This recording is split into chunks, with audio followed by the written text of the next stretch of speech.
Donald Trump claiming over and over again that the election is rigged. It's not the first time a presidential candidate has made accusations of voter fraud. We mentioned some of the examples at the top of this newscast. Here are a couple more.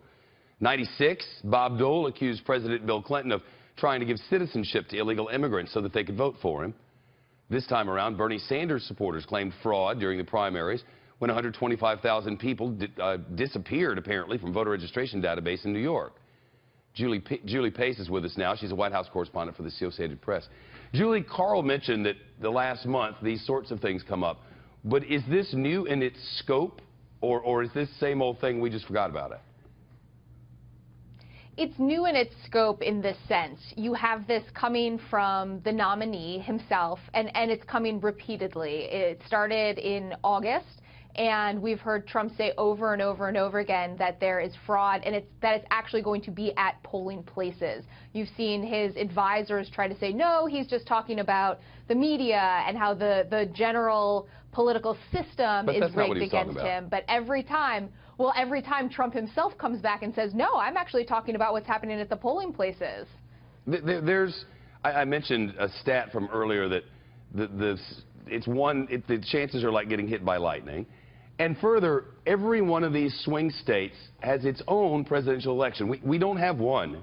We have 51. And the head of each election is the governor. And in those states, those governors are Republicans. Exactly. I mean, I think it's important that people really have a good understanding of how our elections occur. And they're run by the states. These are individual statewide elections, essentially. A lot of these states, as you mentioned, have Republicans who are governors, which means that the Secretary of State in those locations are also generally Republicans. And if you voted in an election in America, you know that these are generally elections that happen in public places. Yes, there's absentee ballots, there's early voting, some vote by mail, but generally you walk into elementary school gymnasium or a church hall and you cast your ballot in a public place. And so as Carl was mentioning earlier, there's always talk about voter registration fraud, but there are very few examples of actual fraud that happens on election day. And even when in those instances when it happens, it's in such small numbers that it doesn't sway the actual outcome of an election. Possibly because if you do it, you're going to prison if you get caught. It's a very serious felony in most places. And Julie, so many of us have wondered, amongst ourselves, reporters and others, what we thought would happen if at some point this guy who bases everything on winning realized at some point he's not going to win. Is that what we're learning now, the last-minute strategy that I didn't lose, it was rigged? Is that what this is, or what?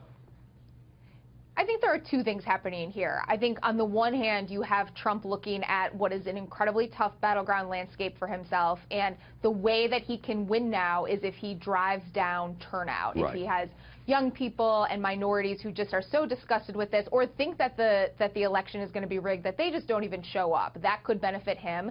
And then the second thing is, to your point, Donald Trump has built his brand on the idea that he's a winner. If he loses this election, he will be losing on the biggest stage, essentially, in the world. And how does he message around that? He has not proven to be someone who is very self-reflective, who would be critical of things that he's done in this campaign. He's going to look elsewhere, and this seems to be where he's signaling he will point the finger if he does in fact lose. At least for this Twitter moment. We shall see what the hours ahead bring. Always great to see you, Julie. Thank you.